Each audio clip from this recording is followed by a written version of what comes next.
Hello दोस्तों, कैसे हैं आप सभी लोग। मैं हूं आपका दोस्त लॉजिक बाबा। तो चलिए शुरू करते हैं। आज हमारी वीडियो होने वाली है फंक्शन के पार्ट 2 में। तो पहले हमने फंक्शन में कुछ फाइल्स बनाए, आपको बताया मैंने फंक्शन क्या होता है, फंक्शन कैसे क्रिएट करते हैं। आज उसका पार्ट 2 होने वाला है। जैसे हमने लास्ट प्रोग्राम क्या बनाया था, हमने लास्ट प्रोग्राम बनाया था जिसमें हमने एक फंक्शन बनाया था ऐड नाम का, जहाँ पे हम दो वैल्यूज को ऐड कर रहे थे और उसको सम प्रिंट कर रहे थे। तो इस फंक्शन में हो क्या रहा था, ध्यान से देखिए। तो इस फंक्शन हमने ऐड नाम फंक्शन बनाया जो कि वॉइड टाइप का, जो कुछ रिटर्न नहीं कर रहा है। तो ये फंक्शन दो टास्क कर रहा है। देखिए, पहले तो ये हमारा जो है सम के अंदर दो वैल्यूज को जोड़ रहा है, और सेकंड टास्क क्या कर रहा है, ये दो नंबर्स को ऐड का जो सम है उसको प्रिंट करा रहा है। तो एक न्यू फोल्डर बना देते हैं हम, फंक्शंस .2.c, इसे एंटर करते हैं। तो ये है हमारा प्रोजेक्ट। एक सेकंड। तो जो लास्ट फंक्शन था वो क्या क्या कर रहा था,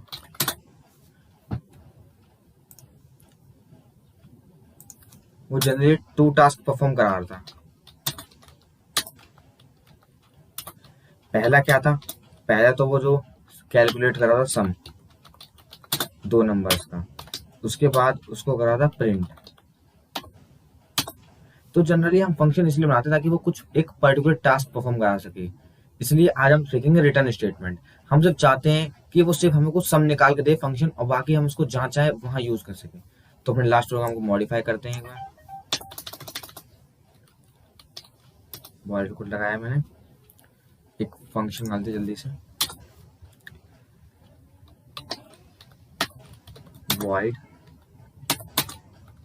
ऐड बनाया हमने। उसके अंदर दो पास कराया, दो वेरिएबल n1 और n2 इंटीजर टाइप के, क्योंकि हम दो नंबर ऐड करा रहे हैं, फंक्शन इसलिए बना रहे हैं हम। तो हम कुछ चाहते हैं फंक्शन कुछ, इसलिए हमने क्या करा, एक नाम का सम नाम बनाया था हमने, इंट सम। तो n1 प्लस n2। तो हम सिर्फ चाहते हैं कि ये सिर्फ हमको ये सिर्फ सम को रिटर्न कराए। तो इसलिए सम किस टाइप का है, इंटीजर टाइप का, यानी इसकी वैल्यू भी इंटीजर टाइप की होने वाली है। इसलिए हमको अपना फंक्शन का जो डाटा टाइप है उसको भी इंट करना पड़ेगा। इंट के ऊपर आपको जनरली पता ही है आपको कैसे कैसे हम यूज करते हैं। इंट मतलब इसलिए क्या, क्योंकि रिटर्न भी इंट करने वाला है। तो हम रिटर्न लगाएंगे रिटर्न, और सम को रिटर्न कराना चाहते हैं। तो हमने फंक्शन सक्सेसफुल बना दिया है। यानी अब इस बार हमने क्या किया, फंक्शन का डाटा टाइप पहले वॉइड था। वॉइड मैंने आपको बताया, वॉइड मतलब डाटा टाइप होता है, इसका मतलब था कुछ नहीं। यानी हमारा फंक्शन कुछ रिटर्न नहीं कर रहा, लेकिन हम इस प्रोग्राम में अपने फंक्शन से कोई वैल्यू रिटर्न कराएंगे। तो वो कैसे कराएंगे, हम चाहते सिर्फ वो सम हमको रिटर्न कर दे, अब बाकी हम उसको कहीं भी यूज कर सकें। तो दो वेरिएबल पहले पास कराते हैं, इसके अंदर आर्गुमेंट इंट ए बनाया है मैंने। ए में 14 ले लिया, जैसे मैंने इंट बी बनाया, बी के अंदर मैंने 15 ले लिया, 45 ले लिया, सॉरी। तो अब मैं क्या करता हूँ, मुझे एक ऐसा वेरिएबल बनाना पड़ेगा जो कि इस फंक्शन की वैल्यू को होल्ड कर सके। जैसे कि हमने फंक्शन का डाटा टाइप लिया इंट, और हमें इसमें रिटर्न भी इंटीजर टाइप की वैल्यू करा रहे हैं। तो जनरली हम उसको जो वैल्यू हमको निकल के आएगी वो हमें किसी वेरिएबल के अंदर रखनी पड़ेगी जो खुद एक इंटीजर टाइप का हो। जैसे मान लो मैं बनाता हूँ इंट रिजल्ट नाम बना दिया मैंने, रिजल्ट। इसके अंदर हो जाए स्टोर ऐड, और दो आर्गूमेंट है इसके, यहाँ मैं आर्गूमेंट ए और बी पास कराता हूँ। अब अगर आपको नहीं पता आर्गुमेंट क्या है, तो मैंने लास्ट वीडियो बना रखी है, आप जाके हमारी वीडियो चेक कर सकते हैं। तो अब सक्सेसफुली हो चुका है। अब मुझे इसे प्रिंट कराना है, print F the some is percentage D. Percentage D हो गया है। अब हमको रिजल्ट, इसको करते हैं सेव एंड रन।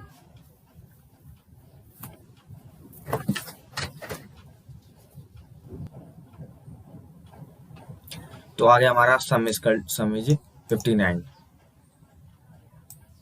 तो आपको फिर से बता दें कैसे फंक्शन काम किया। सबसे पहले हमने फंक्शन, इस बार हमने चाहते हैं वो कोई वैल्यू रिटर्न करे।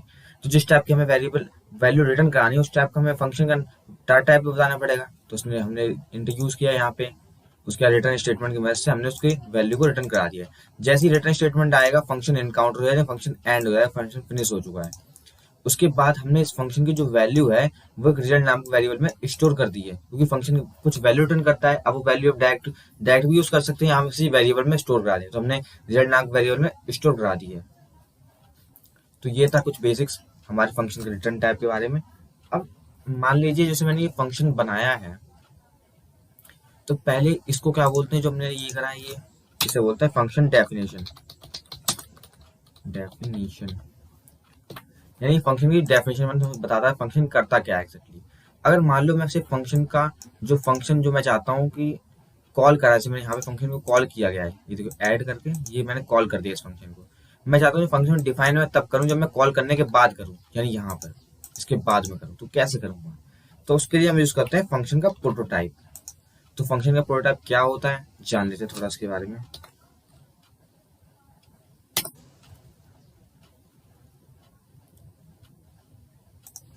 थोड़ा वेट करते हैं इसके लिए। प्रोटोटाइप .c बना दिया मैंने। तो फंक्शन का प्रोटोटाइप मतलब ये होता है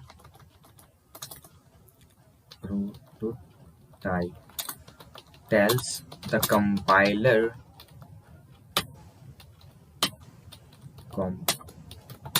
about the function। तो प्रोटोटाइप क्या करता है, फंक्शन के कुछ जानकारी देता है कंपाइलर को। क्या क्या जानकारी देता है, पहले बताता है नेम ऑफ द फंक्शन, हमारे फंक्शन का नाम क्या है। देन सेकंड जानकारी देता है प्रोटोटाइप कि हमारे जो फंक्शन जो बनाया है उसका डाटा टाइप क्या है, data type of the function.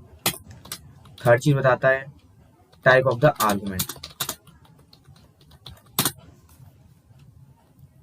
एक सेकंड से विंडो क्लोज कर देता हूँ। तो ये क्या क्या चीजें हैं मैं आपको पहले बता चुका हूँ कि नाम तो फंक्शन हमने बनाया था, जैसे लास्ट प्रोग्राम में जंप करते हैं तो इस फंक्शन का नाम क्या था, अपना नाम था ऐड। और डाटा टाइप क्या होता है जो हमने यूज किया है फंक्शन डाटा, जैसे इंट यूज करा है, इंट, वॉइड, फ्लोट, ये सब दूसरे डाटा टाइप। और आर्गुमेंट्स क्या होते हैं, जैसे मैंने n1 वेरिएबल पास कराया इसके अंदर, ये होते हैं आर्गुमेंट्स इसके। तो प्रोटोटाइप क्या करता है, जनरली हम बताता है फंक्शन का नाम बताता है, फंक्शन का डाटा टाइप बताता है और बताता है हमारा फंक्शन का आर्गुमेंट कैसा है। तो ये चीजें हो गई क्लियर। चलिए नेक्स्ट लाइन पे जंप करते हैं अपना, जल्दी से प्रोग्राम लिख देते हैं हम।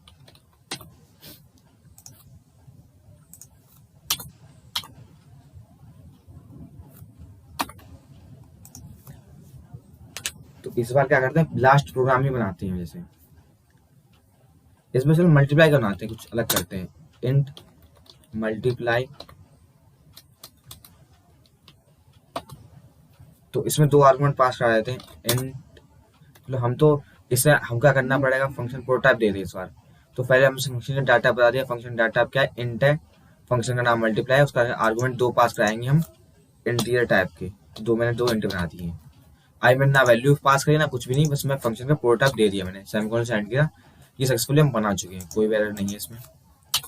चलिए फंक्शन को जैसे कॉल कर लेते हैं हम। उससे पहले जैसे कॉल करते हैं क्योंकि देखो ये कुछ रिटर्न कराएगा, यानी हमको उसकी वैल्यू कहीं ना कहीं किसी वैल्यू में स्टोर करनी पड़ेगी, जो कि हम इससे इंट दिया इसका डाटा टाइप, यानी कि हमें इंट की वैल्यू बना देते हैं। इसमें इंट प्रोडक्ट बना दिया हमने, प्रोडक्ट उसके अंदर स्टोर करा दिया, मल्टीप्लाई हमने फंक्शन को कॉल कर दिया। अब मल्टीप्लाई में हमने आर्गुमेंट दो पास करा दिए, जैसे मान लो कि हमने 56 पास करा दिया, दूसरा करा 23 करा दिया है। हमने कर दिया सिंपली प्रिंट एफ, बहुत ही सिंपल प्रोग्राम होगा। द मल्टीप्लिकेशन इज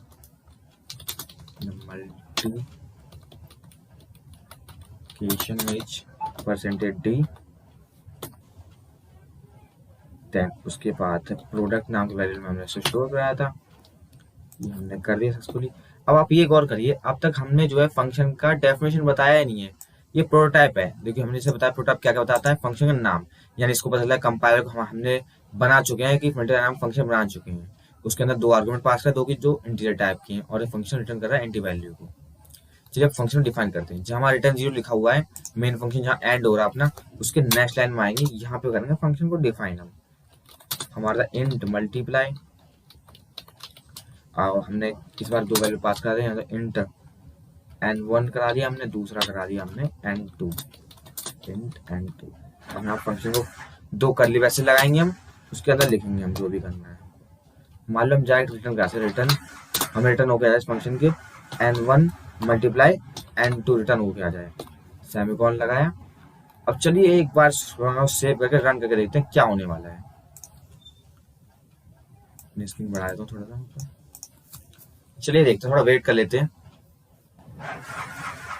तो देखिए हमारा रिटर्न होके आ चुका है। जब मल्टीप्लिकेशन है 1288, जो कि एग्जैक्टली सही है। हम चाहे 5623 दिया तो हम यहाँ पे चेक कर सकते हैं 56 स्टार्ट 23। ये देखिए 1288 हमारे साथ सही है। तो ये कैसे करा हमने, फिर से एक बार रिकॉल कर लेते हैं चीज़ों को, मेमोराइज करते हैं। हमने पहले प्रोटोटाइप दिया फंक्शन का, हमने डिफाइन नहीं कर रहे, हम चाहते हैं फंक्शन को कॉल करें उसके बाद डिफाइन करें।